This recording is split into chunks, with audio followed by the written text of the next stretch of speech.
Hola, buenas tardes. Gracias por su asistencia a este grupo de prensa del Diario de León. Gracias en nombre del Diario de León a María Jesús Soto, a Adván y al público que nos escucha desde esta sala del club de prensa y desde diariodeleon.es, nuestra web, que desde hace un tiempo estamos retransmitiendo todos los actos que se hacen en este club de prensa a través de nuestra web, a través de diariodeleon.es. Gracias, como digo, a María Jesús Soto, a Adván, por mantener la confianza en esta casa, con Diario de León, con este club de prensa. Y bienvenido Juan Ramón Caridad, que es director general de Gambis Venden para Iberia y Latinoamérica. Dice Juan Ramón Caridad hoy en las páginas del Diario de León: es más necesario que nunca hacer una correcta planificación financiera. Pues seguramente que nos va a dar las claves entre María Jesús y él de cómo hacer esa correcta planificación financiera y poder estar un poco más seguros en estos momentos de incertidumbre. Nada más, muchas gracias en nombre del Diario de León, como siempre. María Jesús tiene la palabra y gracias por persistir. Gracias a ti, Ramón. Estábamos comentando hace un instante, en primer lugar, muchísimas gracias a Ramón, al Diario de León, a Juan por estar con nosotros, a ustedes por tenerles aquí de forma presencial, que siempre es muy grato tener público con nosotros, y a todos los que nos siguen a través de Internet, que desde la época COVID pues cada día es más gente, y comentábamos aquí hace un instante con el público lo que ve es lo anterior a la conexión en directo, y les contaba yo que a mí lo de la conferencia que vamos a tener, que son los retos del inversor en la época post-COVID, algo que ya ha cambiado el COVID en nuestras conferencias es que siempre hemos sido relativamente puntuales, pero nos dábamos como 3-4 minutos de margen. Ahora estamos aquí contando el minuto antes para empezar, justo en este caso a las 8 en punto, porque llegar a una conferencia convocada online tarde es una falta de educación y una falta de respeto, pero bueno, nos vamos sumando un grado más de ansiedad, o yo diría de responsabilidad. Así que hemos cumplido, estamos aquí a la hora a la que nos hemos fijado, y estoy convencida que van a disfrutar de una conferencia muy especial. Todas las que hacemos lo son. Y si se dan cuenta, a mí me gusta mucho presentar a los ponentes, y parece que lo hago con ese entusiasmo que parece que es obligatorio el hacer con entusiasmo el presentar a un ponente, y realmente no es así. Es decir, no tengo ninguna obligación. Lo que pasa es que a todas las personas que vienen aquí ya han pasado filtros, es decir, vienen aquí porque son lo que digo que son, y porque son lo buenos que son, y hacen las cosas muy bien. Por eso ahora, cuando presente a Juan Ramón, y esto lo digo ya como introducción para lo que va a venir detrás, que ya saben que siempre, cuando traemos gente, traen cosas muy buenas para contarnos, pero verán cuando acabe Juan Ramón de contarnos y de explicarnos, verán que se han llevado y se van a llevar muchas cosas nuevas, diferentes, útiles e interesantes, que de eso se trata. Se trata de que al final de estos 45 minutos, esta hora más o menos que vamos a estar juntos, se lleven para sus conocimientos, para sus finanzas personales y para su práctica personal las cosas, ¿vale? Y eso va a pasar. Juan Ramón Caridad, cuando a mí me gusta presentarle, Ramón ha dicho, es el director general de la gestora GAM para Iberia y para Latinoamérica. Bueno, pero a mí me gusta presentarle como un amigo porque nosotros nos conocimos en Morgan Stanley. En los años 90, en el área de asesores, pero ya conocíamos la transición a Morgan Stanley. En aquellos últimos años, 98, 99, él ya estaba con nosotros en asesores, y llegó a Morgan Stanley, y por tanto nos conocemos desde entonces. Un detalle. Segundo detalle. Viene apoyando la educación financiera con nosotros y con mi fundación desde antes de crearse la fundación. Todos nuestros materiales pasan por su filtro de otros profesionales, pero él también. El primer libro de economía lo leía en los aviones, para que fuera técnicamente perfecto. Es decir, lo ha mirado todo, nos ha apoyado siempre. Y digo esto de la educación financiera para enlazar con que el 4 de julio es el lunes, día de la educación el 4 de octubre, perdón, es el día de la educación financiera en este país. Y para mí es un día especial, que alguien que lleva 30 años haciendo conferencias, estas que ven ustedes aquí es desde el año 2004, que fue cuando empezamos a traer gestoras internacionales. Pues del año 2004 hasta ahora, pues fue el primero, además en septiembre de 2004, o sea, a lo mejor hace 18 años consecutivos. Y la de noviembre, la conferencia anual, este año vamos a hacer la número 29 consecutiva. El año que viene, que va a venir Juan, de hecho quiero que estés en el año 30, será la conferencia consecutiva número 30. Llevamos 30 años consecutivos insistiendo en la importancia de la educación financiera. Por eso se pueden imaginar ustedes que el Día de la Educación Financiera, como día importante en nuestro país, para mí es especial, ¿eh? Y lo estoy recalcando hoy, lo recalcaremos en cosas en el diario, cosas que estoy escribiendo, en el concurso de bolsa que ya está activo en el concurso de bolsa.es para que se inscriban con la nueva edición que tiene muchos temas formativos, nuevos libros que vamos a poner en el mercado el próximo mes. Por eso digo más y más y más con lo que a mí me gusta, que es trabajar mucho y bien, representando a todo el equipo entre el que se encuentra Juan Ramón, que está detrás desde hace 30 años y que trabajamos para ustedes, ¿vale? Así que esto es como quería empezar hoy para hacer un pequeño homenaje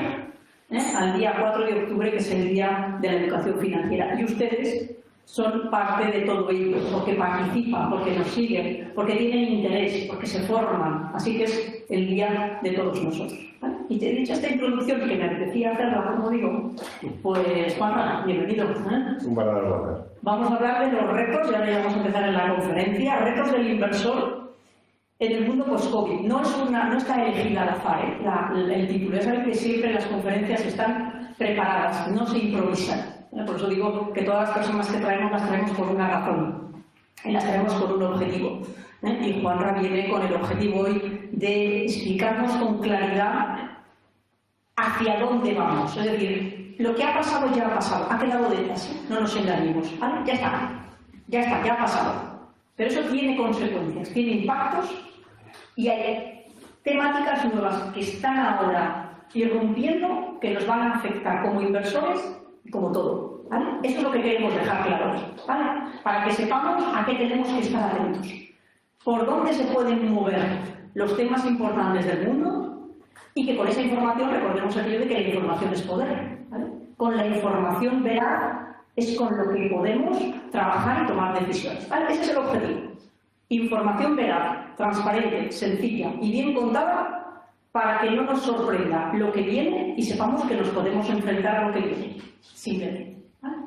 Y yo ya no tengo más que decir por el momento, Juanma, que quiero que empieces la conferencia, que saludes a tu público, al que tienes físicamente y al que tienes online, y lo dicho, darte la bienvenida, ¿no? Sí, siempre me gusta empezar agradeciendo a ustedes y a los que nos siguen por las redes, porque yo creo que si uno va a una fiesta y tiene que caer mal, lo más fácil es que diga que se dedica normalmente a político o a financiero. No sé cuál de las dos profesiones tiene menos popularidad si uno quiere llegar a una fiesta y llamar la atención. Así que siempre que alguien viene a hablar o a escuchar sobre finanzas, pues la verdad es que decir gracias.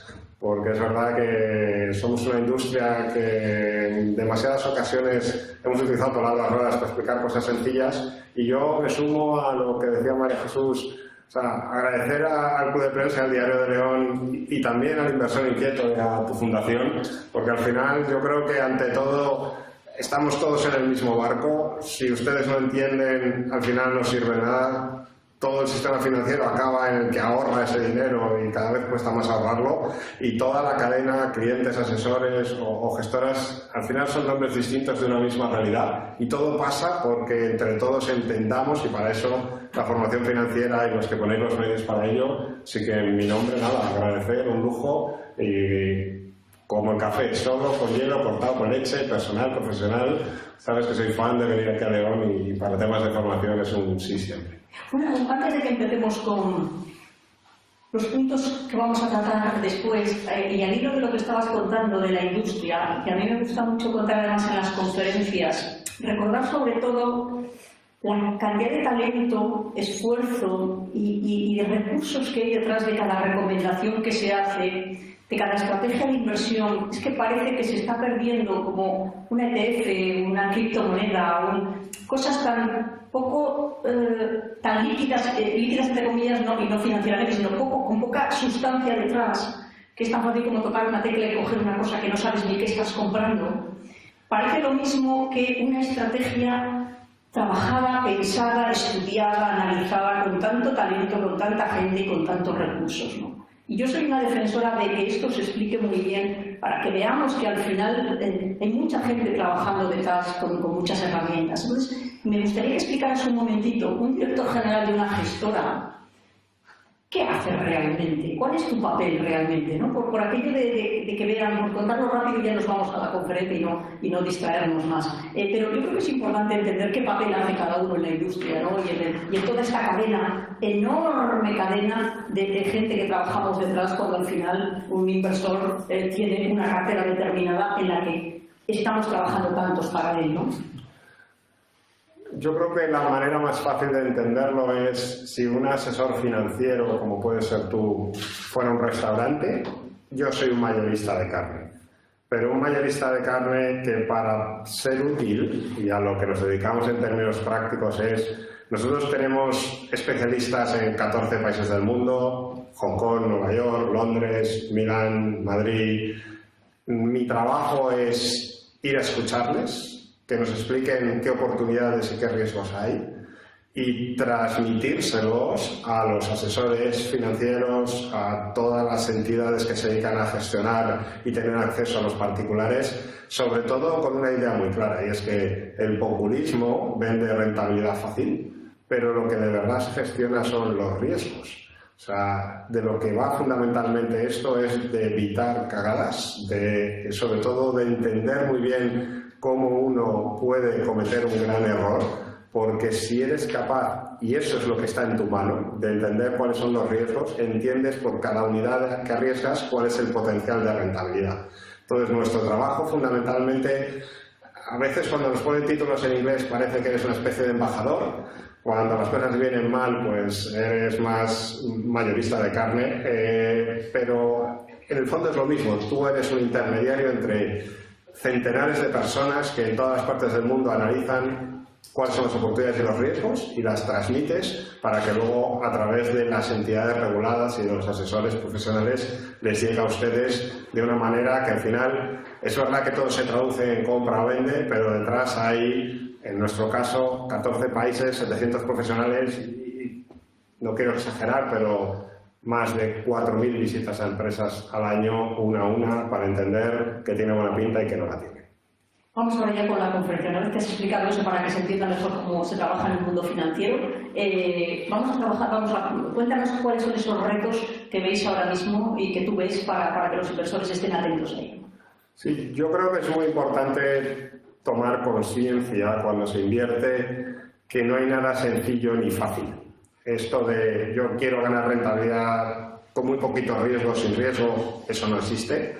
Y sobre todo hay que comprender, que es una verdad incómoda, pero que el mundo de la inversión no nos enfrentamos simplemente con un toro, sino con 4. O sea, no es solamente una realidad, sino 4 complejidades. O sea, yo creo que es muy importante, y lo resumíamos en la transparencia, entender que gran parte de nuestro trabajo es analizar lo que llamamos fundamentales, o sea, qué es lo que las compañías, los países hacen o dejan de hacer. Y por supuesto eso tiene mucha importancia y a día de hoy a nadie se le escapa la trascendencia que tiene China y cómo está llenando las portadas. Pero no basta con decir me gusta esta acción o este bono o esta divisa o esta criptomoneda, por qué o por qué no, porque lo que ocurra ahí depende de lo que hagan o dejen de hacer los bancos y los reguladores. Los bancos centrales con dónde ponen los tipos de interés y los reguladores, tanto con los impuestos como con las políticas de inversión socialmente responsable, pueden cambiar diametralmente lo anterior.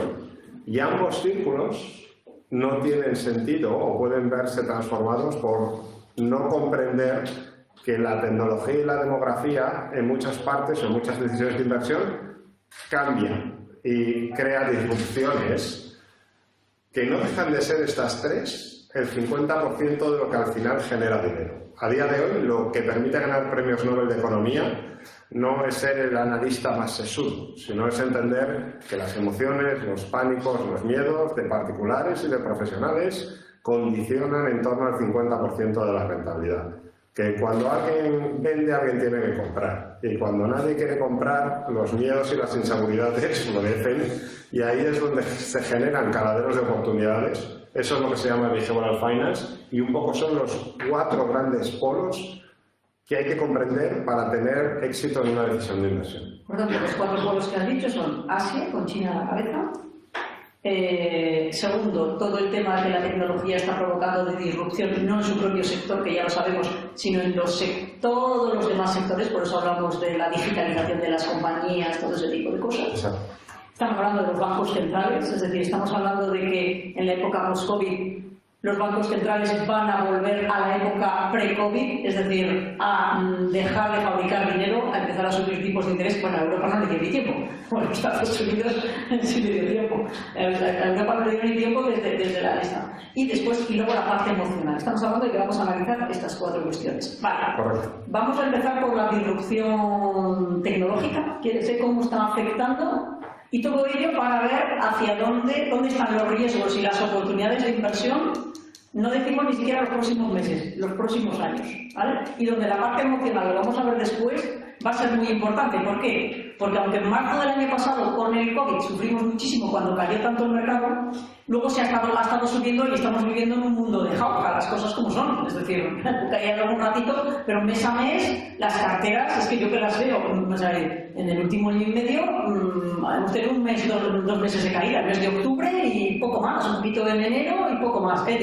Y lo que va a pasar es que esto va a ir cambiando y por tanto la parte emocional, lo que vamos a intentar es preparar a los inversores para la volatilidad y para controlar las emociones. Porque vivir en un mundo de jauja y con poca volatilidad, para eso no nos tenemos que preparar, ¿vale? De hecho, hay las emociones que le pierden a los inversores es pensar que esto va a seguir así y que no vuelve el invierno. Y a algunos les va a pillar con el pie cambiado, con demasiado riesgo, como siempre. Cuando hablemos de eso lo repasaremos. Pero de esto es de lo que estamos hablando, ¿vale? Que vamos a preparar a los inversores emocionalmente para lo que viene, que vendrá más lento o más rápido. Pero esto ya es post-COVID. Ya no va a ser lo que hemos visto hasta ahora, ¿vale? Así que empecemos por la disrupción tecnológica y donde hay oportunidades y riesgos, ¿vale?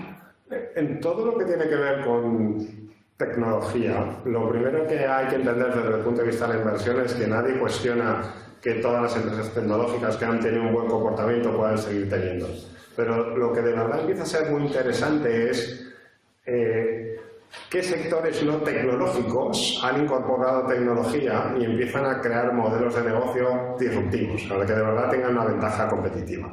Y sobre todo, cómo la tecnología empieza a estar en el centro de todo lo que para nadie es desconocido, que es la rivalidad que hay entre las 2 superpotencias.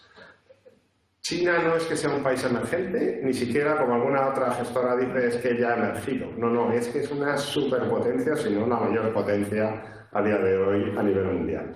¿Y por qué? Pues fundamentalmente porque el nuevo petróleo en el mundo tecnológico es el dato. Y una de las grandes ventajas que tiene China, porque sea el doctor en economía, es que hay muchos chinos. Cuando tú tienes una población de 800.000 millones, tienes una capacidad de extracción de datos estratosférico. Puedes crear mercados de la nada. Durante toda la pandemia ha habido momentos donde China ha creado mercados que no existían. Llegó a la conclusión de que era mejor no mover a los niños y hacer toda la educación online, y han creado una industria de formación online donde ahora tú puedes tener perfectamente controlado el tiempo, la velocidad de respuesta, la atención que todos los niños de todo China están teniendo cuando reciben una clase. La cantidad de información que sale eso, os podéis imaginar cuando tú te pones delante de una cámara y te están controlando. Exactamente igual ha pasado con el tema de la salud. Hasta ahora, como en China y en León, pues uno iba al médico, pero según se ha ido complicando han creado la industria de la salud online. Ya tú no vas al médico en las zonas rurales, te conectas por la pantalla, esa pantalla hay un médico que se conecta con la farmacéutica con la empresa de logística te manda el fármaco. También tienes una cantidad de información digitalizada y automatizada brutal. ¿Por qué es tan importante el dato? O sea, ¿por qué en el mundo de hoy de la inteligencia artificial, del Big Data, de todo lo que es la disrupción tecnológica? Es por este pequeño grafiquillo. Si tú nos ponemos 5 de nosotros en común y podemos hacer negocios entre los 5, podríamos llegar a tener 10 oportunidades los 5 unos con otros. como indica el gráfico. Si yo puedo vender a María Jesús, puedo vender a Cristian, Cristian puede vender a María Jesús, a mí, o sea, 5 unidades generan 10 oportunidades. Si multiplico por 2 el número de usuarios, de 5 a 10, paso a tener no el doble de oportunidades, sino 4,5 veces más. Paso a obtener de 10 oportunidades 45. Si en vez de 10 usuarios paso a 100, no estoy multiplicando por 10, paso de 45 a 4.950 oportunidades. Y si nos vamos a 1.000 millones, población de China o número de usuarios de muchas redes, pues estamos hablando de 1.000 trillones de oportunidades. O sea, la exponencialidad del negocio cuando tú creas una plataforma es lo que se llama uberización y lo que lleva el nombre por lo que todos conocemos. O sea, la tecnología, cuando eres capaz de poner muchos puntos en común, hace que tú no crezcas linealmente, sino exponencialmente. Y eso multiplica tu ingreso. Y al mismo tiempo, lo que está pasando desde los años 90 ahora, ¿por qué tenemos teléfonos? ¿Por qué podemos estar aquí en el Club de Prensa del Diario de León con una tecnología espectacular? Es porque ahora se puede almacenar la información a un coste ridículo. O sea, si veis la velocidad de reducción del coste de esta grabación, de esta conferencia, pues hemos pasado de algo que podría valer de 1 megabyte $527 a ser 0,05. Eso hace que hoy pueda existir esta conferencia en streaming y eso reduce los costes. Si pensáis en términos de una empresa, si yo puedo crear un modelo de negocio en un sector tradicional, que no tiene por qué ser, puedes vender pizzas o café, pero si incorporas algo que haga que todos los usuarios de León puedan vender ese café y tú de pronto crezcas y al mismo tiempo tienes la capacidad de procesar toda la información y generar optimización de las cadenas logísticas, automatización de procesos, mejoras, de pronto das un salto cualitativo que ya no es replicable simplemente con esfuerzo. Si uno ve el mercado americano, por ejemplo, lo que tienen en pantalla, las pelotitas gordas son las empresas que más pesan, que son los Amazon, Facebook, Google, Microsoft, que son un poco lo que más pesa en los índices y lo que ha sido un poco el boom en los últimos 10 años. Se empieza a ver que ya hay unas enormes diferencias en cada uno de los sectores entre ganadores y perdedores. Cuando eso pasa es cuando hay que invertir en productos de gestión activa, porque hay grandes diferencias entre unos y otros. Y también se ve que ya no hay grandes subidas solo en el sector tecnológico, sino que empieza a haber enormes diferencias entre ganadores y perdedores en todo tipo de sector. Esto es lo que está generando esa disrupción. Ya no es solamente el que vende tecnología, sino el que la incorpora. Los medios de comunicación, como el Diario de León, ya no solamente hacer información, sino tener esta tecnología como la de hoy para que el Diario de León se esté viendo en todo el mundo. Eso es un salto cualitativo y es fundamental, y eso explica muy mucho por qué hay esa rivalidad entre Estados Unidos y China, por qué China tiene tanta sensibilidad por el control del dato, y también explica por qué, lo que decía María Jesús, los próximos 10 años el mundo, el COVID lo que ha hecho ha sido acelerar la digitalización. La digitalización no es solamente hacer cosas más chulas, es que te abre crecimientos exponenciales y reducciones de costes brutales. ¿Quieres ir a los bancos centrales y al análisis fundamental o seguimos por la experiencia? Que decía el público, tú, yo encantado de lo que queráis, ¿verdad? Soy un facilón. Pues entonces, si me lo permites, vamos a los bancos centrales. Muy bien. Venga, porque hemos ido de la tecnología, vamos a ver ayer la FED, y luego volvemos otra vez a China, lo digo luego vamos a volver a Asia y así lo contamos desde otro punto de vista. Vamos a los bancos centrales. Sí, la trascendencia de los bancos centrales para un ahorrador es dramática, porque a día de hoy, si uno no es muy generoso, le cobran por ahorrar y te pagan por arriesgar. O sea, vivimos unos tiempos de tipos de interés negativos. ¿Esto qué significa tipo de interés? Pues es algo que hasta mi generación, ¿sabes? A mí me parecía hace años impensable. O sea, tipo de interés negativo significa que si yo le dejo mi dinero al gobierno alemán, en vez de pagar, pago yo. Eso es. ¿Y cuánto pago al año? Menos 0,5. Pues me parece mucho. Bueno, menos 0,5 durante 10 años ya es un 5%. Y la inflación, luego quita la inflación. Y luego 3%, 2% de inflación a 10 años, menos 20, menos 30, menos 5, un tercio de mi pasta ha desaparecido. O sea, que haya tipos de interés negativos en la economía es una anomalía que ya nos hemos acostumbrado. Es un drama para el ahorrador, para el inversor prudente que no tiene dónde refugiarse. Es un horror para el pensionista, para los sistemas de pensiones, aunque nadie lo quiere decir. Es algo que explica muy bien por qué China hace lo que hace, porque es muy consciente de ello y ellos tienen tipos positivos. Y sobre todo, luego hay otro tema un poco más raro y rebuscado a la hora de invertir, y voy a ver si me explico.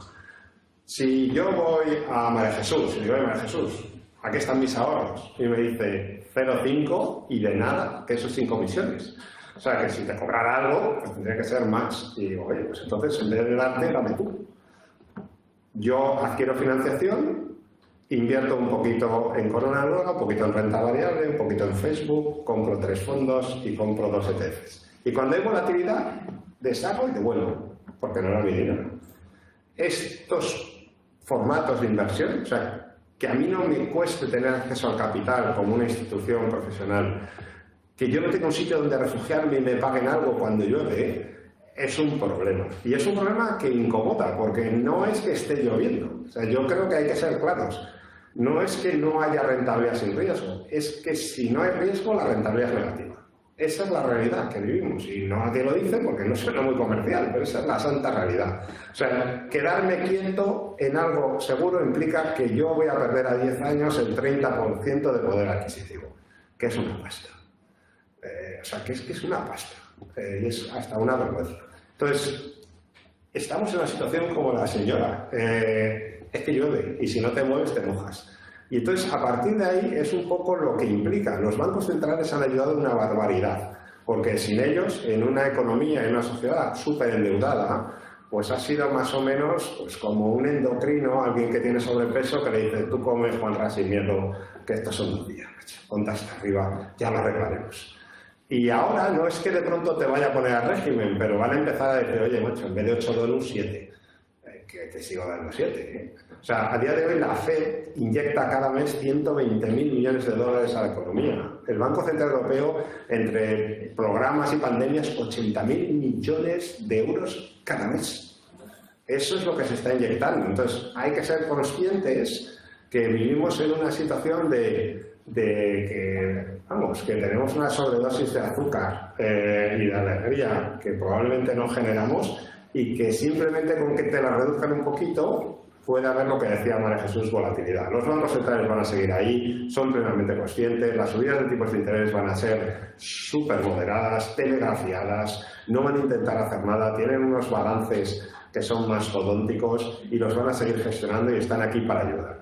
Pero cuando uno se ha pasado 3 pueblos, pues tiene que entender que simplemente con reducir un poco cuesta, y sobre todo hay que entender que en renta fija, la renta fija ni renta ni es fija, y que como hay inflación, pues hay que tener bastante cuidado, porque habrá que buscar activos distintos, pero no hay rentabilidad sin riesgo. Si no arriesgas, hay rentabilidad negativa, y los tipos de interés a largo plazo van a empezar a dar señales de vida. Y con eso que dice el riesgo, sabe que cada vez mencionamos eso, yo reiteradamente, el riesgo lo consideramos volatilidad, por lo tanto tendremos que aceptar más volatilidad, por lo tanto habrá que diversificar más, y bajo ningún concepto ni recomendamos ni estamos a favor de concentración de riesgos, y menos en sitios, luego hablaremos de ello, donde se pueda perder todo el patrimonio, donde encima no se pueda reclamar y donde tengamos muchos problemas adicionales. Y ya saben de qué estoy hablando, no voy a decir la palabra de eso que se ha puesto de moda, porque luego vamos a hablar de ello. Pero por eso insistimos siempre, porque en el año 2000 lo decíamos de las tecnológicas, es que ya hemos vivido tantas crisis y todas terminan igual, que es llevándose por delante antes o después a los que hacen las cosas mal. Porque de lo que está hablando Juanra ahora también es de que va a ir desapareciendo la liquidez. Cuando la liquidez ya no fabricas más, cuando ya no fabricas más, ya empiezas a notar que falta. Cuando además la empieces a quitar, empieza a faltar oxígeno. Y cuando empieza a faltar la liquidez es cuando se produce eso que te gusta a ti contar, de que cuando alguien compra, alguien vende. Cuéntanos, por favor, qué pasa con los activos financieros cuando empieza a haber menos dinero, cuando ya no hay tanta alegría, pues, y ahí entran las emociones. Luego lo vamos a contar otra vez, pero eso es lo que va a pasar cuando vayan decayendo liquidez del sistema, ¿vale? Y a nada que haya un susto es compra-venta. Sí, es importante entender que la liquidez, o sea, cuando uno se compra, y me da igual una acción o un piso, todos tenemos la sensación de que todo se vende bien y cuando te apetece. Y voy a poner un ejemplo visual. Estamos en una sala, los que estéis por internet, preciosa, perfecta y admirable. Pero obviamente si María Jesús grita fuego y salimos los 40 de golpe, pues por la puerta los 40 a la vez no salimos. Y no es un problema de la sala, es simplemente un tema de que si compramos productos que prometen liquidez intradía y todo el mundo quiere salir en un momento porque alguien ha gritado fuego, lo haya o no lo haya, la liquidez no es un derecho constitucional. O sea, es otro tipo de riesgo que hay que manejar. Y no se trata de meter miedo, pero también es cuestión de también tomar conciencia de por qué no hay que concentrar todos los huevos en la misma cesta. O sea, además de por lo obvio, es porque cuantos más tipos de riesgos distintos, menos riesgo. Cuantas más maneras diferentes de lograr rentabilidad, menos riesgo. Y porque en cualquier momento alguien puede gritar fuego y si de verdad queremos tener la liquidez diaria o entre día que se promete al precio que uno quiere, pues tiene que ser consciente que si todos tenemos lo mismo y lo vendemos al mismo tiempo, pues pasa lo que pasa. Unos van a perder muchísimo, otros no lo van a poder sacar y otros no van a poder controlar las emociones. Vamos ahora con los temas fundamentales y con China, que está ahora como muy de moda con Evergrande, con sus regulaciones, con todo lo que están haciendo este verano, venga a regular, parece que es un gobierno desconocido, no se sabe a quién ataca, ataca la educación, ataca los juegos de los niños, ataca las tecnológicas, ataca el mercado inmobiliario, pues eso. Sí, vamos a empezar por esto último, que al final se han oído tantas cosas y tantas barbaridades y uno a veces lee cosas del tipo dichas por profesionales de Evergrande es el nuevo Lehman chino. Bueno, un poco de respeto a lo que ocurrió en Lehman. O sea, en Lehman había un montón de préstamos de bajísima calidad, empaquetados en salchichas de salchichas financieras apalancadas a precio máximo y de la noche a la mañana... Perdona, Juana, que te corte. Eso de la salchicha apalancada, yo te entiendo porque entiendo tu lenguaje, pero ni los que están aquí ni los que están en sus casas han entendido lo de las salchichas y unas salchichas y otras apalancadas. No lo han entendido, explícaselo bien. Si los préstamos fueran trozos de carne, o sea, si las hipotecas fueran trozos de carne, pues uno puede ver los distintos trozos de carne y te gustará más o menos, pero sabes si es de vaca, de conejo o de cerdo. Cuando con lo que sobra de esa carne uno lo pica y hace una salchicha, pues empieza a tener algo que puede ser muy agradable y al paladar, pero que obviamente no tiene la misma calidad. Eso es un CDO, eso es una de las cosas que se hizo durante Lehman, y con las sobras de las salchichas, si se vuelven a picar y se mezclan y se hacen otras salchichas con la cara Mickey Mouse, pues efectivamente a nadie se le escapa que las vacas no hacen salchichas con la cara Mickey Mouse. ¿De dónde viene la carne de la cara de la salchicha de Mickey Mouse? Kilosa. Y si eso vale 100 y de la noche a la mañana alguien lo cuestiona, entonces todos empezamos a dudar porque ya no sabemos de dónde viene qué y de qué está hecho cada cosa. Ese fue el problema de Lehman. No fue solamente un tema de préstamos malos, no fue simplemente un tema de un banco, sino que gran parte de la industria crediticia se había distribuido con cosas que eran líneas rectas y subían mucho, tenían un precio maravilloso, hasta un día que alguien dijo que a lo mejor las salchichas con la cara Mickey Mouse a lo mejor no eran de vaca. ¿Vale? Eso es un tipo de riesgo que fue el riesgo Lehman, para que se lo entienda. Lo que está ocurriendo con Evergrande es completamente distinto. O sea, lo que está ocurriendo, para poner en contexto, China en agosto de 2020, que ya hace tiempo, habló con todas las constructoras, con Evergrande incluido, y le dijo a Evergrande y a todas las constructoras: oye, suavecito con tener demasiados pasivos sobre tus activos.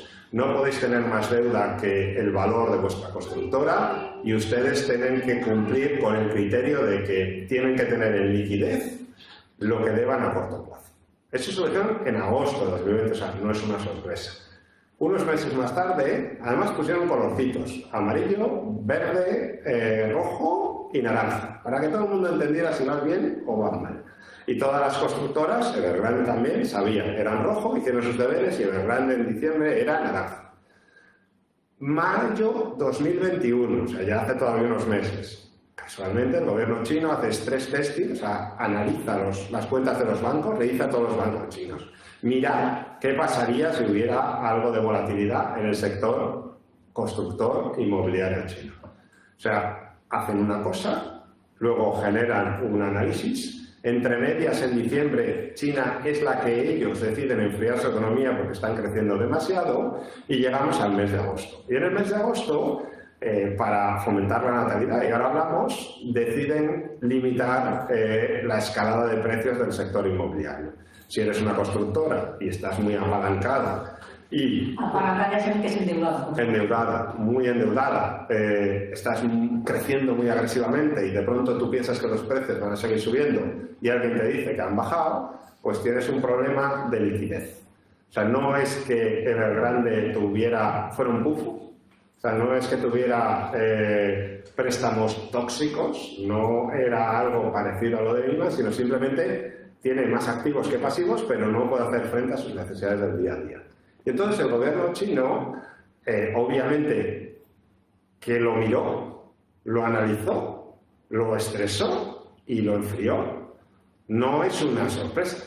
Además, el bono de Evergrande y la acción de Evergrande ya ha recogido una gran parte de la caída. Y lo que es muy previsible, lo que está haciendo el gobierno chino, es seguramente decir: oye, yo te voy a ir pagando los intereses, pero tú vas a empezar a terminar las obras pendientes, vas a dejar de ser tan grande y vas a dejar de asumir esos riesgos, porque necesito que la vivienda baje para que la natalidad en China crezca. O sea, lo de Evergrande es un tema, yo no lo he visto, pero cuando hablas con los chinos de China, de nuestro equipo, o sea, con la gente que ha nacido ahí, te da una visión mucho más analizada y telegrafiada que aquí de pronto haya estallado una constructora y esto el fin y sea un poco el Armagedón el día del juicio final en chino, nada más lejos. Cuéntanos eso de la demografía que veías con tu equipo, porque es muy interesante para entender lo que yo decía hace un momento, ¿no? Que está haciendo China con tanta regulación y con tanto que está desconcertando tanto, ¿no? a los mercados, y encima con una economía que se desacelera, que parece que sorprende, ¿no? Es decir, la pandemia sale de allí, ellos son los que más caen, los primeros que salen ahora son los primeros que se desaceleran. De hecho, están subiendo tipos de interés, están cambiando la política monetaria, es decir, van con el pie absolutamente cambiado. O sea, es decir, los demás creciendo, es decir, está absolutamente el pie cambiado en ese país y por tanto yo creo que está descolocando mucho. O sea, es decir, y de hecho ya vemos cómo están los mercados y con los inversores diciendo: oye, yo que tengo posiciones en China, me marcho de China, me quedo en China. O sea, ¿qué diablos hago con China? Porque aquí no me aclaran qué está pasando con China y quiero saber qué está pasando con China para decidir si sigo invirtiendo en China o tengo que salir corriendo de China. Esta es la pregunta. Te agradezco la pregunta porque además sirve para explicar un poco lo que es nuestro trabajo y también poner un ejemplo real y práctico de a qué nos dedicamos y cuál es un poco la diferencia y lo que aportamos. Cuando uno está en verano, en vacaciones, en julio, pues yo soy de leer el Marca, Las y el Diario de León. O sea, que nadie piense que yo estoy ahí en la tumbona en Menorca, en Huelva, diciendo: ay, a ver qué está pasando en el índice chino. No, pero uno tampoco es ingenuo. O sea, de pronto empiezas a ver que hay un afán reformista brutal y lees la prensa un poquillo, porque al final tienes unas obligaciones y aunque estás con la toalla, mi mujer dice: es que parece que tienes una responsabilidad porque dependiendo de lo que yo diga, aquí hay gente que decide y luego están ustedes al final. Y entonces pues uno tiene la tentación de abandonar el Marca y mirar un poco. Y empiezas a ver reforma en el sector educativo, reforma en el sector del juego, reforma en el sector tecnológico, y empiezas a ver titulares como el nuevo comunismo chino, el apocalipsis china, ¿sabes? Y de pronto tú, y ahí tienes un poco en pantalla todas las reformas de lo que estoy diciendo, de cómo se vivió el verano y lo que se ha ido haciendo en cada momento. Y entonces, claro, tú lees el mundo occidental y te dan una visión que parece que los chinos están locos.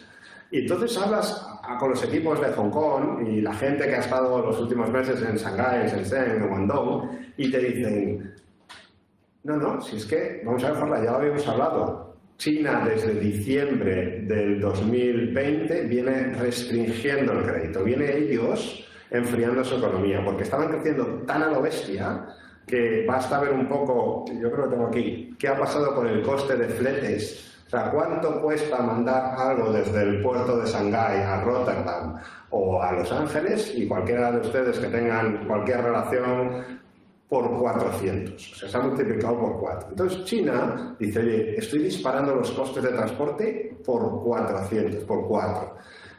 Mis exportaciones, 50 y pico por ciento, mis importaciones, 40%, estoy creciendo al 9%. Y una cosa que cuando hablas con los chinos ahí te dicen, oye, y lo pregunto y no respondo, o sea, cada uno que se responda, ¿cuál es la edad media del trabajador chino? Si uno piensa, ¿son jóvenes de mediana edad o ya mayorcitos? Pues cuando uno habla con los chinos te dicen, no, si es que nosotros ya no necesitamos crecer, porque es que somos una población cada vez más madura. El problema de China ya no es un crecimiento al 8 al 9, nosotros con crecer al 5 o 5,5 nos vale, porque el trabajador medio chino ya tiene más de 53 años. La población ha envejecido, no son precisamente adolescentes ya. Entonces ellos dicen, ojo, que es que ellos ya llevan enfriando su economía artificialmente. Entonces llega el momento de las reformas y hablas con los chinos de allí y te dicen, no, Farra, lo que está pasando no es que vayan ni contra las tecnológicas, ni contra las empresas de educación, ni contra las empresas de juego, ni contra el sector salud, ni contra la empresa privada. Lo que pasa es que el año que viene hay congreso chino. En 2022 hay nuevo congreso chino y China define sus modelos con planes quinquenales. ¿Y qué es lo que está preocupando a China? El gráfico que tiene en pantalla. Lo que de verdad está preocupando es que si tú tienes una población envejecida y empiezas a ver que desde 2017, o casualidad, en 2022 será hace 5 años, a pesar de que el gobierno chino en los últimos años había incentivado la natalidad y había dicho que ya se había acabado lo de un solo hijo, se les está hundiendo la natalidad. Esto en Europa nos reímos de ello y nos importa 3 pimientos. Nos parece que la pirámide poblacional es una broma de frikis, pero los chinos se lo toman en serio porque saben que es muy delicado. No están siendo capaces los chinos de incentivar la natalidad, no solo en el segundo hijo, sino también, como pueden ver, en el primero.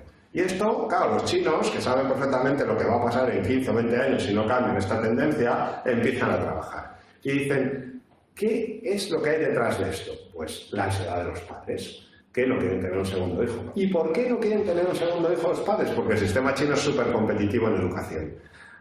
Para que tu hijo progrese, enseguida tiene que empezar a dar resultados. Y por eso se invierte una pasta en escuelas privadas, en academias, en todo lo que tiene que ver con educación en los veranos. Y entonces, primera reforma del gobierno chino, se acabó la educación online privada fuera del horario lectivo. No van contra la educación, van contra la educación privada online, no por ser privada, sino porque genera ansiedad a los padres a la hora de tener el segundo hijo. ¿Qué genera a los padres ansiedad? Todos los que tengan hijos lo saben. Pues quieres vivir cerca o en barrios buenos para que vayan a colegios buenos. O sea, intentas un poco acercarte hacia aquellos colegios que son mejores. Y eso cuesta pasta. Hay que frenar la escalada de los precios inmobiliarios en aquellos zonas que son muy caras. O, milagro, reforma contra el sistema de la propiedad, congelación de los precios inmobiliarios, problema para el grande. ¿Qué otra cosa genera ansiedad a los padres? Que estén con los videojuegos enganchados todo el día. ¿Qué ha hecho el gobierno chino? Se acabó el jugar cuando les dé la gana. Los niños, 1 horita, jueves, viernes, sábado, de 8 a 9 y si es festivo. No van contra la industria del gaming. Luego, gran parte de las reformas que ha habido, lo que está detrás es el tema de natalidad. ¿Qué van a hacer si no consiguen que tengan un segundo hijo? Pues habrá que ser consciente de que va a haber más inestabilidad social. Y ahí es donde sale el tema del common prosperity, de la prosperidad común.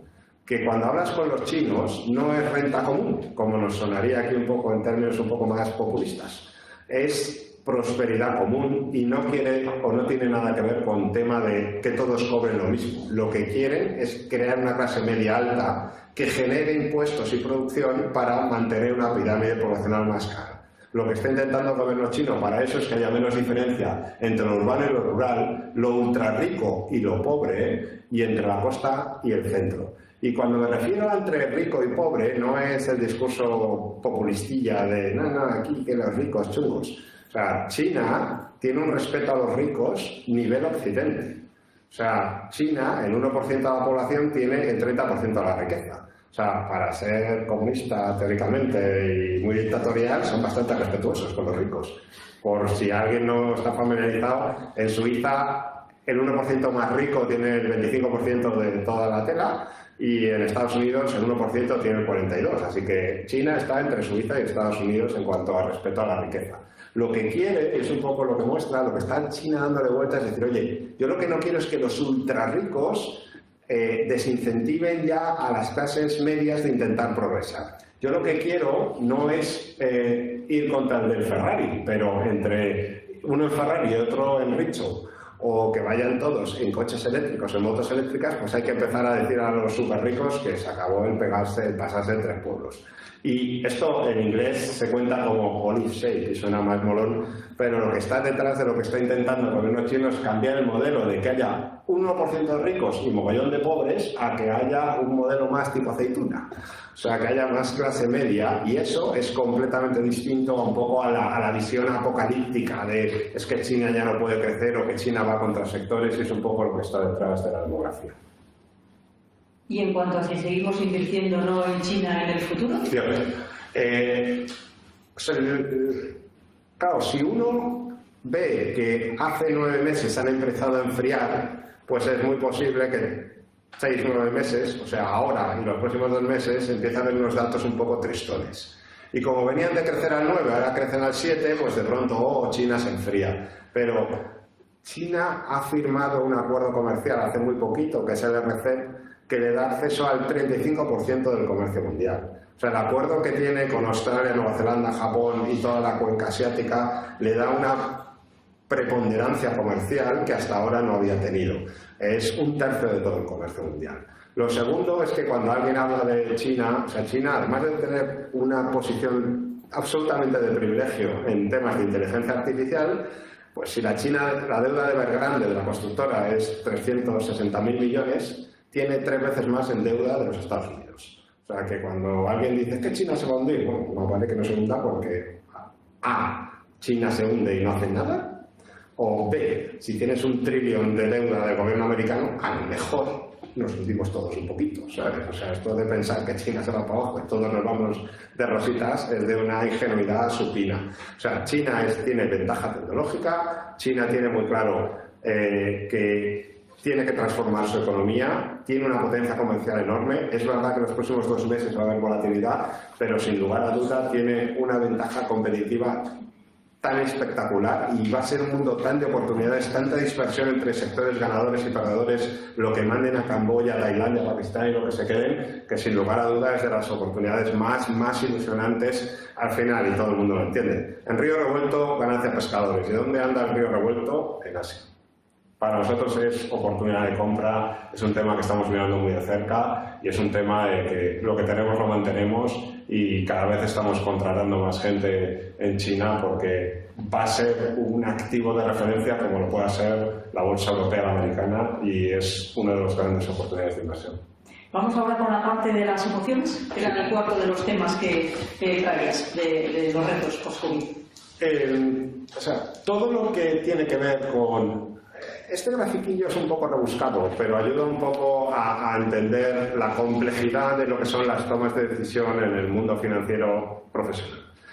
Por resumirlo de una manera muy sencilla, los que venimos, como yo, de facultades de economía, pues nos habían dicho que estudiando los balances, analizando los flujos de caja, pues íbamos a ser capaces de identificar oportunidades, y es verdad, se puede hacer, pero de vez en cuando, y a nadie se le escapa, la industria, los economistas hemos hecho de grandes fortunas pequeños patrimonios. O sea, no somos tocados por la varita, la cagamos, y entonces cuando uno la caga, pues busca gente que sabe más y se va a las facultades de estadística. Y ahí surge toda la gestión cuantitativa, toda la matemática, toda la modelización, porque nos ayuda a controlar un poco los riesgos y a dar criterio a lo que hacemos. Pero también es verdad que esto no, con los bancos centrales y con las nuevas realidades, pues tampoco es suficiente. Entonces nos cruzamos de facultad, los matemáticos y los economistas, y nos fuimos a hacer amistades con los neurólogos y los psicólogos. Y de ahí surge el behavioral finance o la psicología. Las preferencias, los miedos, las presiones, las necesidades, los conflictos de los que toman decisiones de inversión son una de las grandes oportunidades de generar retornos o de aprovechar oportunidades. Lo saben los aparentes ingenuos de Robin Hood, de las plataformas. A nivel de inversión, por poner un ejemplo más cercano, cuando hay escasez de algo, pues con el cervatillo cojo, ¿sabes? Normalmente en la selva el león no dice al cojo no, pobrecito. ¿sabes? Si de pronto se ve que en Europa falta gas y lo estamos sufriendo todos, pues ¿qué le suele pasar al gas? Pues que la cosa se aprieta. Y a una situación como la de ahora, que los inventarios deberían estar llenos y solo están al 72%, pues no pinta demasiado bien en que el tema se corrija del gas a corto plazo. Ese tipo de pensamiento y saber que si hay una escasez, el que tiene que comprar por obligación va a comprar desesperadamente. Luego, si yo empiezo a ir a la derivada, eso es lo que es muy potente, ese es el mundo del behavioral finance. Y todo lo que tiene que ver, cuando ya empiezas a mezclar datos financieros con emociones, con expectativas, con sensaciones, empiezas a generar un mogollón de datos, y por eso el mundo de la inteligencia artificial, el Big Data, y es por lo que está tan de moda todo el algoritmo, que no dejan de ser fórmulas. O sea, eso de redes neuronales, algoritmos de enjambre, inteligencia artificial, son palabras raras para hacer lo que hemos hecho toda la vida, pero que en vez de calcular por 3, calculamos por 8, por n dimensiones, para poder mezclar varios escenarios, pero no deja de ser una cuarta herramienta de una realidad que es compleja, y ahí es donde se enmarca la psicología financiera. Lo que estás diciendo es que lo que se intenta es interpretar donde los grandes jugadores del mercado van a comprar o vender e intentar adelantarse a eso que va a pasar. ¿Dónde están más expuestos a emociones? ¿Dónde...? Claro, tú al final, nosotros trabajamos en Morgan Stanley, y pongo el ejemplo, que tengo un cariño a Morgan que no... O sea, no es... Pero claro, tú en Morgan Stanley, tú eres el director de inversiones y eres el que más manda. Y tienes debajo a 500 súper profesionales. Y tú decides que hay que incrementar el peso en renta variable, porque lo crees. Y de pronto el mercado cae un 20%. Al margen de lo que pase, ¿qué creéis que voy a hacer yo en el siguiente comité? Si yo he dicho que sube y ha caído, pues tengo dos opciones. Una, decir, me he equivocado y me echen. O dos, decir, ya verás cómo rebota. Y obviamente te vienes arriba. Y cuando te ves arriba, ¿qué pasa? Pues que la tostada cae para abajo siempre. O sea, todo lo que puede empeorar es susceptible de hacerlo. Y entonces incrementas riesgo. Y tienes a la siguiente reunión que vas un conflicto brutal. O sea, cuando estás en una entidad no eres ajeno a las emociones, igual que no son ajenos si yo voy a mi casa y le he pedido a mi mujer un 30% porque he comprado una acción o una criptomoneda o una divisa chunga, joder, yo lo paso mal, pero es que te cuesta reconocer que la has cagado, ¿sabes? Casi te callas y a ver si rebota, y cuando eso te pasa, pues te queda otro 30%. O sea, esas emociones pasan a todos los niveles, y ahí es donde está la gran oportunidad. Porque a muchos les pasa, y a los que no les pasa aprovechan la oportunidad. Sin duda. Como le pasa al inversor particular, cuando muchas veces, fíjense ustedes, si esto le pasa a los profesionales que manejan la información, tienen la experiencia, tienen la intuición, ¿qué no le va a pasar a un inversor particular? Fíjense ustedes de lo que estamos hablando. Ha sacado el tema criptomoneda. Sí. Quiero que hables del tema criptomoneda. Fenomenal. O sea, Porque eso, yo cada vez que viene alguien, Luigi, cuando estuvo en mayo, le dice, sacar, lo recuerdan, ¿verdad? O sea, decir, ¿por qué? Pues es que yo no, más que cada vez que digo esto, bueno, la cripto y todo el jaleo, ¿verdad? Es que me viene a la cabeza el año 2000, con las tecnológicas. Y Terra, y que venga, y el que no estaba en Terra no vivía, no existía y no sabía lo que hacía. Es que aquella presión que yo sufrí, de verdad, o sea, decir, era horroroso. Oye, incluso al final yo recuerdo que en asesores sacamos un fondo, había asesores internet, yo creo que se llamaba, llegamos tarde, mal y nunca, o sea, decir, ya la parte de que no queremos, que no nos gusta, al final salió mal, salimos tarde, o sea, decir, pero era por la presión psicológica, no porque creyésemos en aquella convicción, ¿eh? Y yo ahora cuando digo todo esto, como ya vivimos aquella experiencia que fue tan esto, y además clarividente, y que no, y no lo hacíamos, ya está, y punto, y no íbamos. Yo ahora cuando digo esto, me recuerdo, y ya sabemos cómo terminó aquello, en tragedia. Entonces, esto va a terminar en tragedia, y no es que seamos apocalípticos, porque además yo tengo fama de no serlo. No es que estemos hablando de un apocalipsis, porque no va a ser, en general, pero a ver, yo estoy convencida, y acuérdense, y habrá un día que llegaré aquí y les diré, acuérdense que lo venimos diciendo desde hace tiempo, pues ya ha pasado. Pero hay que llevar por delante mucha gente, porque siempre pasa. Esto es como, oye, cuando ya hasta el, ¿cómo es esto? Hasta cuando ¿cuándo hay que salir de renta variable? Cuando compra el taxista, el otro, cuando ya se ha puesto de moda entre los que nunca miran los mercados de renta variable. Cuando ya un taxista te dice, compre usted criptomonedas, si las tienes, huye. O sea, es decir, el lema siempre fue, cuando eso pasa, o sea, es decir, Y por eso queremos devolver, porque nosotros somos profesionales. O sea, es decir, y nos gusta trasladar la información de profesionales a los que no lo son, que son la gran mayoría de los que nos están viendo. O si los que nos ven son profesionales, seguro que no tienen tanto nivel de profesionalidad en algo tan desconocido para todos, porque realmente esto es el gran desconocido, o sea, es decir, porque es algo nuevo de los últimos años. Y la fama ahora. Sí, es cierto, y es verdad que cuando alguien tiene un nivel de complacencia muy grande con algo, pues simplemente lo que tiene es un alto nivel de inconsciencia sobre los riesgos reales. O sea, a mí muchas veces cuando alguien viene a invertir en criptomonedas y es un activo que se estudia, se analiza, se mira, siempre intento al menos decir, dime cuáles eran las 10 mayores criptomonedas hace 5 años, no en el Pleistoceno, hace 5. Y normalmente te dicen nombres y solamente aciertan una. Y suele pasar eso porque las otras 9, que en paz descansen. Suponiendo que uno sea muy habilidoso y acierte con la buena y las otras 9 no las toques, te metes en un mundo donde ahora voy a intentar en 3-5 minutillos que todo el mundo salga de aquí sabiendo qué es blockchain, qué son redes permisionadas, qué son criptomonedas, dónde está la cagada, dónde está la oportunidad, y hacerlo de una manera lo más sencilla posible. O sea, ¿cómo surge todo este mundo? Todo este mundo surge de un anhelo, que es, a mí me gustaría ser tan flexible como Internet, pero tener la seguridad de un banco. Un banco, en el fondo, ¿qué es? Pues es una gran base de datos donde dice el dinero que tenemos, porque ¿sabes? Si el banco dice que no tenemos lo que creemos que tenemos un problema. O sea, la base donde guardan la información del banco es lo más protegido, ¿sabes? Donde guarda la información un agente de sus clientes y sus posiciones es lo más sagrado que hay y es lo más protegido. Si uniéramos la flexibilidad de Internet, que todos podemos comunicarnos con todos, con la seguridad y la confidencialidad de un banco, el unir esas dos cosas es lo que crea una tecnología, que eso es blockchain. El poner la base de datos en todas y cada una de las transacciones para que si tú quieres piratear una tengas que piratear al menos la mitad más uno, es lo que permite blockchain. Blockchain es una tecnología que está diseñado para que no te puedan falsificar algo, ¿vale? Blockchain es la tecnología. Una vez que tienes la tecnología, tú puedes ir por esa tecnología por una autopista privada de peaje o por una pública. Y eso es lo que se llama redes. Redes permisionadas, públicas o privadas. Y para ir por una tecnología, por una carretera, necesitas un coche o una matrícula, ¿vale? Y eso es lo que es la firma digital. La firma digital es como un DNI que cambia cada segundo, pero que tiene un truquillo que a ti te permite identificarlo. Una vez que tienes la tecnología, blockchain, tienes las autopistas, redes, tienes tu matrícula, firma digital, tú a partir de ahí puedes empezar a conducir y a construir cosas. Una de las cosas que puedes construir es un medio de pago. Y un medio de pago que recibe el nombre de criptomoneda. Criptomoneda las hay como los cuñados, de todo tipo, ¿vale? Hay criptomonedas... ¿O cuñados o cuñadas? No, cuñadas, sí. O cuñadas, sí. O sea, no llevaba ningún tipo de sesión.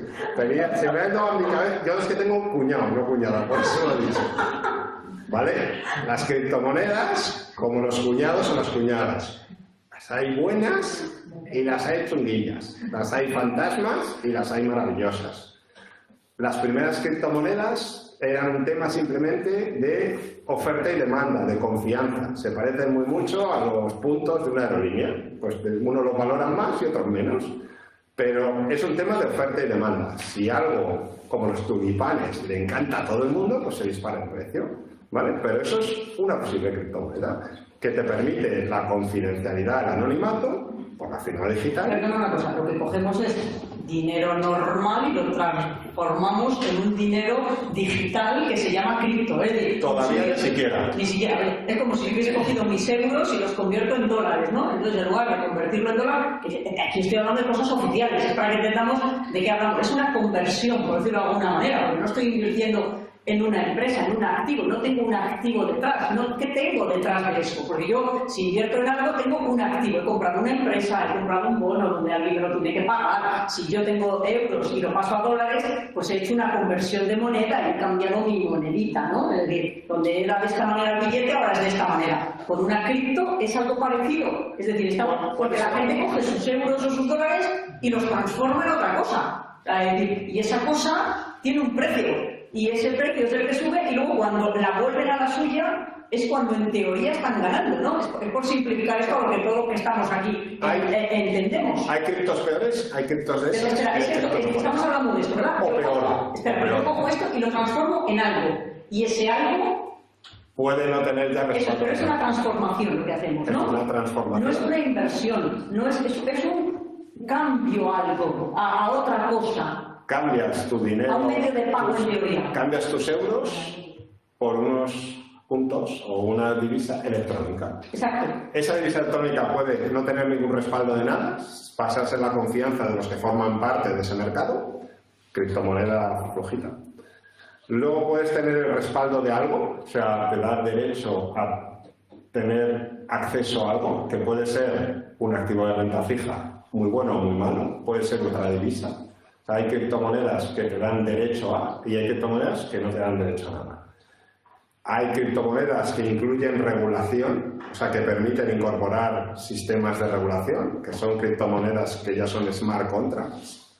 Y hay otras criptomonedas que tienen el respaldo de un banco central y que por lo tanto serían muy parecidos. Pero lo primero que hay que entender es que no es lo mismo una criptomoneda básica, primitiva, que se puede solamente hacer 8 operaciones y que no tiene respaldo de nada, de una que tiene respaldo de algo. Tener respaldo de algo puede ser muy bueno, regular o malo, o puedes tener el respaldo de una regulación que es algo mejor que no tenerlo, o puedes tener el respaldo de un banco central. O sea, criptomonedas como los cuñados, ¿vale? De todo.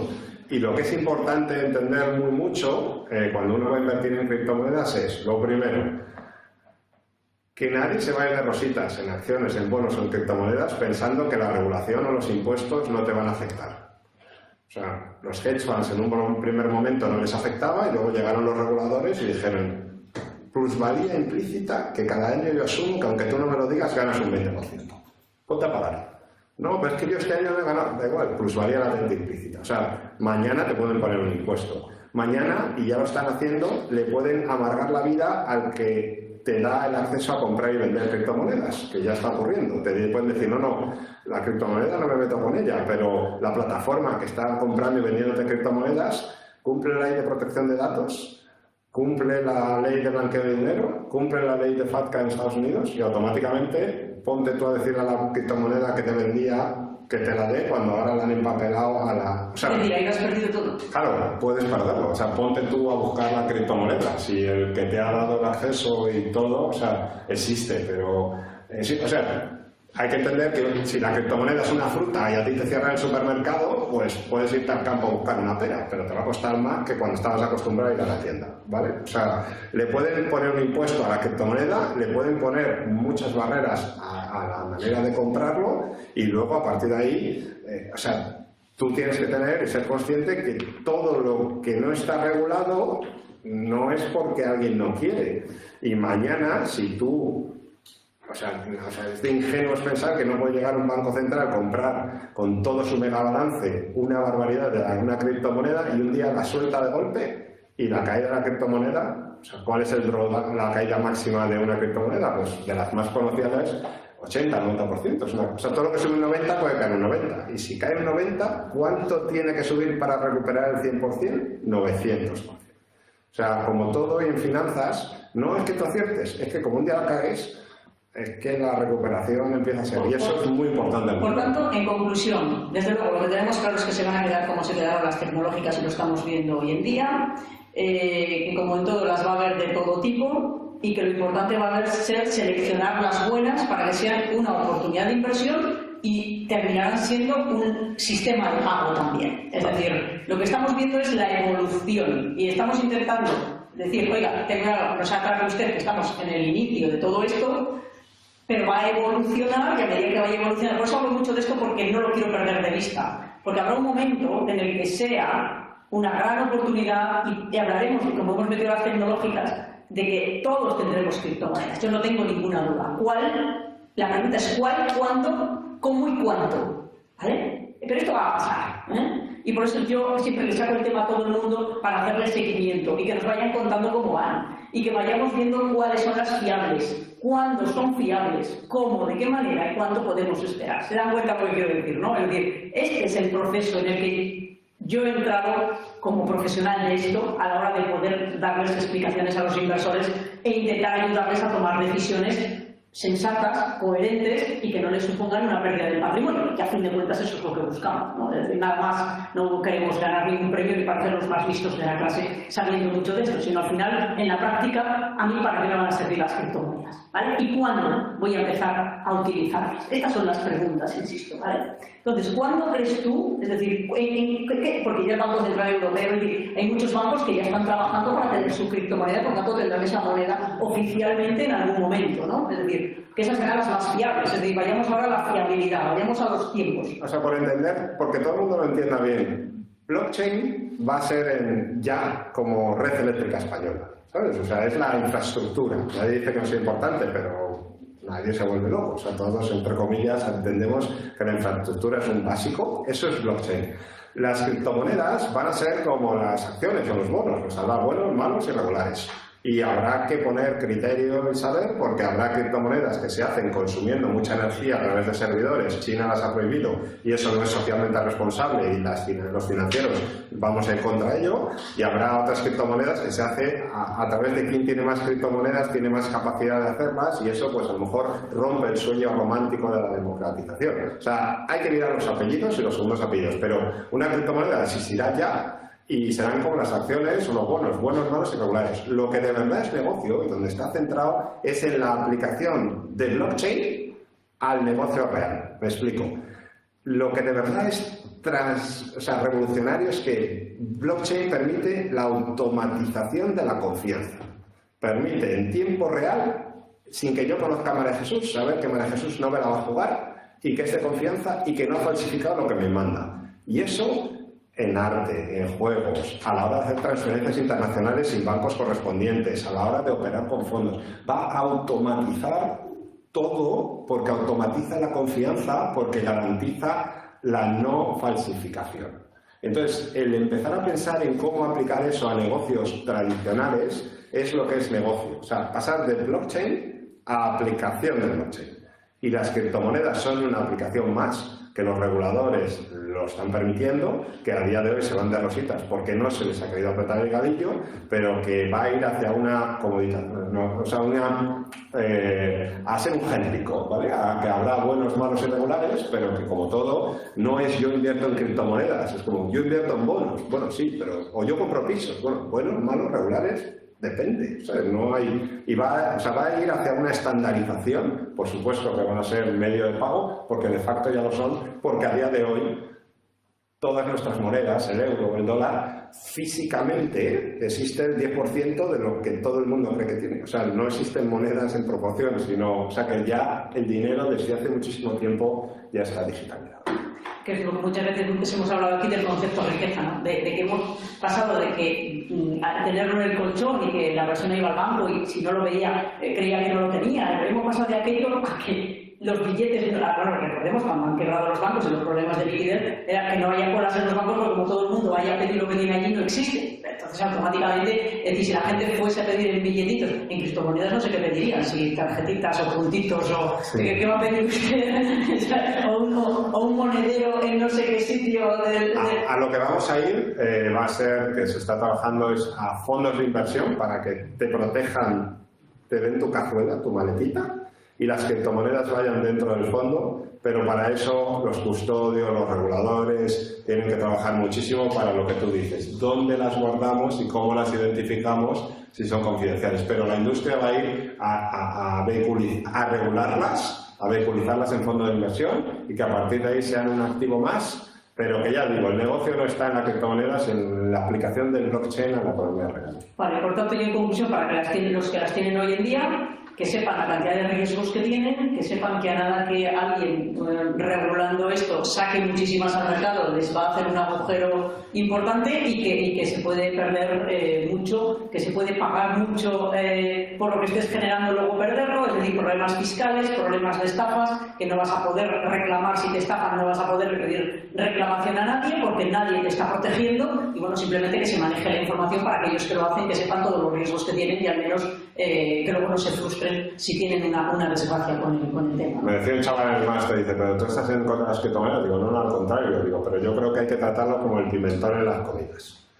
Mucha moderación, porque como te vengas arriba te cargas el guiso y a ver dónde compras el pimentón. Yo recomiendo ir a una tienda regulada, por si acaso te entra Y nosotros, como somos profesionales, pues nada que no nos garantice que las personas no van a ser estafadas y si sufren un daño, que se lo podamos recuperar reclamándoselo a alguien que está protegiendo, pues lo siento mucho, pero tendremos que esperar todavía porque esas garantías no las tenemos con nadie. Como no las tenemos, nosotros no podemos recomendar hacer algo donde la gente puede perder su dinero y no reclamar nada, ¿no? Porque nadie le está protegiendo. Por tanto, estas son las conclusiones que yo siempre digo. Pero vuelvo a lo de antes. Llegarán, lo tendremos, lo meteremos en los fondos y lo haremos cuando sea el momento y cuando la gente esté protegida. Ya para terminar, Juanra, hablándonos de 3 estrategias de inversión, digamos que desde GAM estáis apostando para los próximos meses. Ya nos has hablado de China, ya nos has hablado un poco de Asia. Cuéntanos alguna más rápidamente ya para terminar. O sea, yo creo que hay el activo, los próximos meses, años, es previsible que haya más inflación y la subida de tipos de interés, y en ese entorno todo lo que es la inversión en bienes de lujo es tradicionalmente una de las grandes ganadoras y es una de las estrategias que miramos con mucho cariño. De los bonos del mundo, o sea, de la renta fija del mundo que te da cupón, a día de hoy, cuando vas al gobierno alemán y te da menos 0,5, pues vas a Brasil y te da más 9, y yo no vengo aquí a defender Brasil, pero claro, más 9 a 3 años, más 27, contra menos 0,5, menos 0,5, menos 0,5, menos 1,5. Entonces lo que estamos haciendo es estrategias de renta fija emergente pensando cómo acceder a ese cupón con 3/4 partes menos de volatilidad. No es que no sea riesgo, pero bueno, está muy bien pagado el riesgo. Y la tercera estrategia que se está es que cuando hay mucho dinero y hay tantas diferencias entre ganadores y perdedores, todos los fondos de la casa que ustedes quieran, pero de fusiones y adquisiciones, o sea, los perdedores se van a fusionar, los ganadores se van a comer al pez chico y eso genera también retornos que sirven para aspirar a algo parecido a lo que tradicionalmente daba la renta fija. ¿El lujo por qué? El lujo, ya has comentado, el tema de lo que decíamos, ya ves que ha bajado bastante el tema del lujo en el mes de agosto con el tema de China, fue el primer impacto cuando lo que comentabas hace un momento de atacar a los ultra ricos, el lujo fue lo que más bajó. Sí. Explícanos un poco más porque veamos ese sector como un sector claramente de por qué ahora está afectado y por qué nos puede proteger de cara a ese contexto de subida de tipos de interés y de inflación. Claro, cuando en agosto se fue contra los superricos, pues pensó que los que consumen lujo son los superricos y no es así.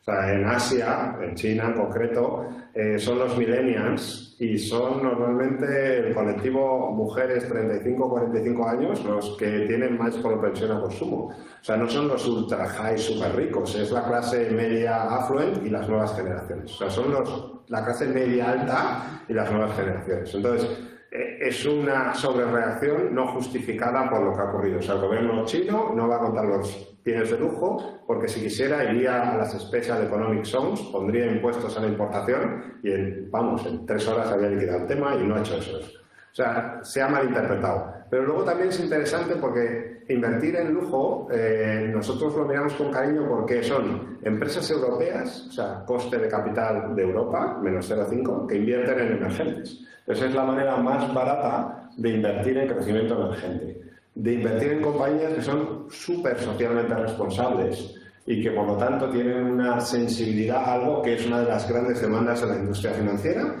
porque no tienen nada de deuda, porque tienen capacidad de fijación de precios y porque cuando algo le castigan, el inversor institucional piensa al revés. Todo lo que ha subido mucho normalmente da miedo y lo que trabajamos mucho es entre todo lo que ha caído, algo que haya caído injustificadamente y el lujo se ha llevado un par de tortas sin merecérselo. Crecimiento, el 90% de todo el crecimiento del lujo va a venir de China los próximos 5 años y los 5 años siguientes, entre India, Rusia, Emiratos Árabes y Latinoamérica, van a doblar el consumo de lujo, va a haber más ricos en emergentes de lo que ahora mismo hay en Europa. Entonces, a día de hoy, el lujo es una manera de invertir globalmente, porque es 60% desarrollados, 40% emergentes, pero a 5 años vista es exposición a emergentes con coste y gobierno corporativo europeo, o sea, rigor europeo para invertir en emergentes, en algo sin deuda cuando todo tiene deuda, en algo que lo hacen bien con la inflación cuando todo el mundo le empieza a preocupar. Y lo digo, y se lo pregunto a él, porque han tenido uno de los mejores fondos de lujo del mundo. Y lo digo porque yo no tengo muchas carteras desde hace mucho tiempo con determinados clientes, ¿no? que siempre han querido tenerlo ahí. Por eso le pregunto a una gestora que gestiona muy bien esto y que tiene un fondo específico para esto. O sea, de lujo. Ya está. Y la última pregunta, o si tienen algunos de ustedes la hacen, y si no le aplaudimos y terminamos aquí. El tema de Europa. Yo creo que Europa, ¿verdad? Lo digo porque sé que es un mercado que os gusta mucho también ahora mismo pensando en el futuro, ¿no? Se ha quedado un poco ahí rezagado, ¿no? Ha pasado una cosa muy interesante. Cuando se invierte, no inviertes en función de lo que pasa, sino de cuáles son las expectativas. O sea, lo que se estaba pensando, lo que se piensa ahora es cuáles son las expectativas en 2022, no lo que pasa o deje de pasar ahora. Eso ya está descontado en precio. Y es muy interesante porque en la última parte del 2020 y principio del 2021 las expectativas de crecimiento de Estados Unidos y de China volaron porque la vacuna se distribuyó muy bien. Y entonces se pensó, ellos tienen vacuna, van a ir muy bien y el resto del mundo nos vamos a ir al carajo. Y eso puede ser que tenga sentido desde el punto de vista económico, pero es un error técnico desde el punto de vista financiero.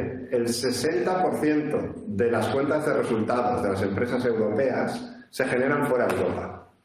O sea, si tú estás optimista en el crecimiento en Estados Unidos y en Asia, el 60% de las cuentas de resultados de las empresas europeas se genera allí el ingreso, o los beneficios, no se generan aquí. O sea, de lo que está cotizado en la bolsa europea está muy internacionalizado. Entonces, no tiene sentido, o al menos está muy bien pagado cada unidad de riesgo por el potencial que hay, el invertir en Europa, porque las expectativas empiezan a ser menos malas, y no es porque seas más listo, sino simplemente porque si China estaba creciendo al 7, Estados Unidos está creciendo al 5, el mundo está creciendo y tus empresas en Europa han sido castigadas porque en Europa llegaron tarde las vacunas, se está produciendo una probable disfunción o un error de interpretación pensando que las empresas europeas dependen del crecimiento en Europa.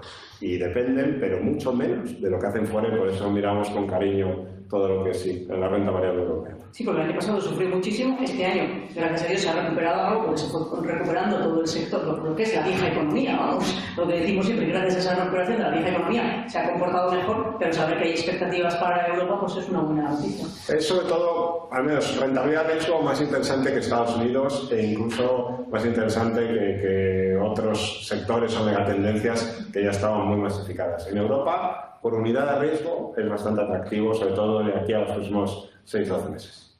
Muy bien. ¿Tienen alguna pregunta para Juanra? Sí, yo. Sí. Me resultó simpático la definición cuando hablaba del mercado de Asia, la definición esa de la aceituna. Sí. Bien. Me da la impresión de que en España vamos muy por detrás, estamos en la gráfica anterior. Se llegará, quizás, no sé cuánto tiempo tardaría, en llegar aquí a España a tener esa figura de aceituna que están consiguiendo ahora en Asia. Ojalá. Yo, claro, como tienes mucho contacto con los equipos de Hong Kong y los equipos asiáticos, cuanto más les escucho, más envidia me dan, o porque al menos uno tiene la sensación de que en Europa tenemos, ¿sabes?, un juicio crítico, una capacidad de análisis y un planteamiento, una planificación seria, y te das cuenta que aquí ves la pirámide poblacional y es un drama, y cada vez más las diferencias y las dispersiones en la sociedad lo estamos viendo a todos los niveles, y parece que la solución es promierlar. Perdón la expresión, o sea, parece que si todo... Igualar por abajo. Igualar por abajo. La renta básica es la mediocridad. Es aquí las políticas que se hacen, si uno las rasca un poco por abajo, van más a potenciar la mediocridad que la excelencia, ¿no? Y entonces, claro, así es difícil, ¿sabes? Que al final todo viene del esfuerzo, del sacrificio, de la productividad, del ahorro, de la inversión, de la educación. La pregunta sería, ¿las políticas que se están llevando en Europa, se están llevando en España, potencian eso o potencian la parte baja de la pirámide? Porque la de arriba va a existir siempre, ¿eh? Es decir, que nadie crea que alguien va a acabar en los países libres con la parte de la pirámide de arriba. Eso es imposible. Eso solo pueden hacer los chinos y de esa manera y reducirla. Y no lo hacen. Y no lo hacen. Eso que se olviden. Se olviden. El tema está en subirlo de abajo hacia arriba. Eso es en lo que hay que trabajar. Por eso pregunto si se cree que posiblemente Sí. pueda llegar un poco a eso. La porque esperanza, estamos sí. en lo que estáis explicando ahora. O sea, la situación es mucho más seria de lo que se plantea y la pirámide demográfica es un drama y la gente que tiene entre 35 y 55 se va a enfrentar a un escenario y yo estoy metido hasta arriba ahí, muy desalentador. Pero es verdad que vamos a ir a un modelo de cambio de patrón de consumo, o sea, ya nos vamos a uberizar a nosotros mismos, ya no tenemos casa, alquilamos servicios de casa, alquilamos servicios de coche, alquilamos servicios de televisión, de ocio, o sea, vamos a ir a la no tenencia de bienes y eso nos da un poco de margen. Y yo creo que la gran ventaja que veo es que podemos vivir en Europa aunque tengamos exposición al crecimiento global. O sea, Europa sigue siendo, por seguridad jurídica, que no es poca cosa, tiene y sigue teniendo una ventaja competitiva, siempre y cuando la respetemos. Y lo segundo es que tenemos una ventaja, al menos yo con los equipos asiáticos, el europeo sigue siendo extraordinariamente más creativo. Y en esa creatividad está nuestra propia esperanza. Pero ya no vivimos, ya se nos acabó el rédito. Y es verdad que, ¿qué está respetando China? ¿Por qué permite que haya muchos ricos? Porque en innovación tecnológica, cada vez que han intentado copiar, se dan cuenta que luego son mejorados. En la capacidad que tenemos para gestionar nuevas tecnologías, para innovar, para ser más creativos, para ser más flexibles, eso es algo que les tenemos una ventaja competitiva y no es baladí. Pero eso te exige ser creativo. Ya no puedes vivir de unas rentas porque esas rentas están agotadas y a día de hoy la superioridad económica, comercial, financiera de Asia nos lleva a la delantera. Entonces yo no soy muy pesimista porque tenemos la creatividad y la capacidad de innovación que ellos todavía no son capaces de desarrollar. Y el tema está en que como políticamente no se están haciendo políticas que lleven a eso de la aceituna, porque es un hecho. La pregunta estará, ¿será capaz la sociedad por sí misma, en un libre mercado, de ser autodidacta, formarse donde no le exigen la formación, ser creativa, productiva más allá de lo que buscar la renta básica? Es decir, ¿se va a conformar el español con tener una renta básica mediocre, baja, de poco conocimiento, o va a aspirar a más, se lo va a trabajar y va a demostrar que está por encima de los estándares que políticamente se le están exigiendo, entre comillas, y dando? No hay respuesta. Explico. Depende de cada uno de nosotros. Es decir, la gente se va a colocar donde quiera, porque yo no he visto más capacidad. Por ejemplo, los niños hoy en día, y con esto vamos a terminar, la gran discusión, ¿no?, de la educación, los niños, la mediocridad, pasan sin tal. O sea, a mí saben ustedes que yo no soy una experta en educación, ¿eh? Educación financiera básica, sí, y en finanzas, pero no en educación. Yo veo por mis sobrinos.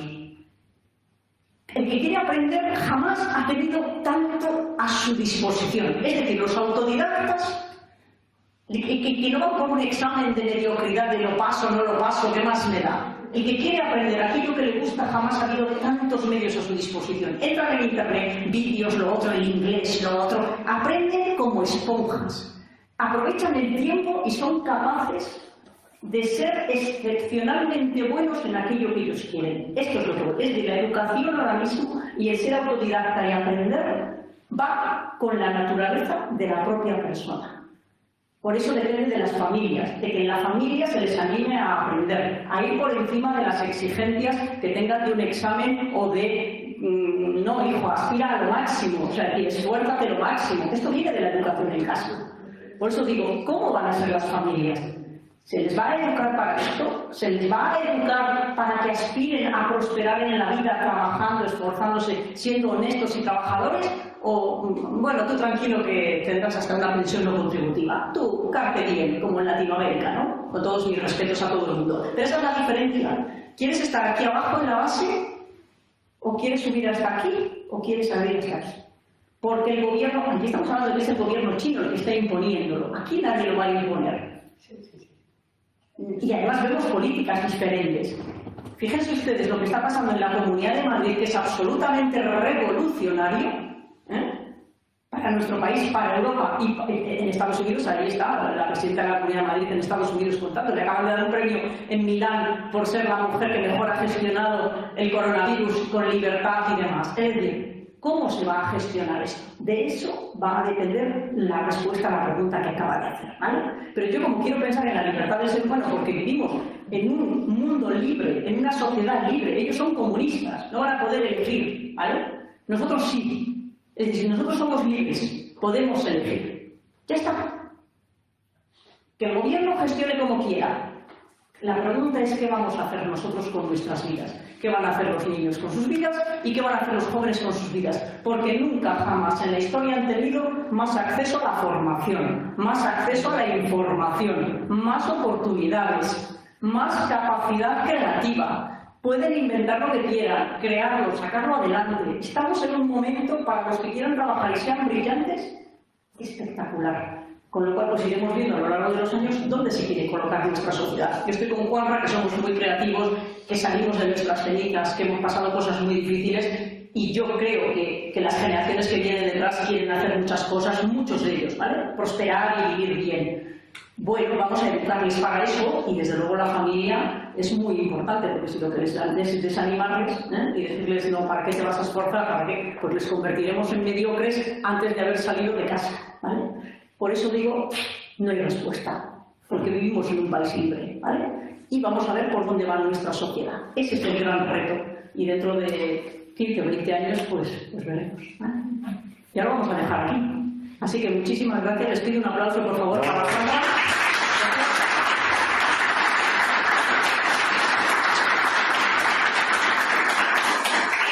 Gracias por el debate. Yo creo que hemos tenido, ¿verdad?, una conferencia interesante, lo que yo les decía. Hemos analizado el mundo, hemos visto cosas, nos hemos preguntado cosas que quedan abiertas, debates abiertos, reflexiones abiertas. Estamos en un mundo cambiante, cambiadísimo. Desde antes del coronavirus es un post-COVID. Y vamos a seguir pensando y avanzando y avanzando y avanzando. Nos volvemos a encontrar el 17 de noviembre, la conferencia anual. Este año pues, espero que podamos llevarles al auditorio. 18, jueves 18 de noviembre. Así que les volveremos a convocar, y tendremos a Alex Fuste y este señor que va a volver el año que viene a la conferencia anual del auditorio al 30 aniversario. Así que muchísimas gracias por acompañarnos. Espero que hayan disfrutado y nos volvemos a ver el 18 de noviembre. ¿De acuerdo? Muchísimas gracias. Gracias.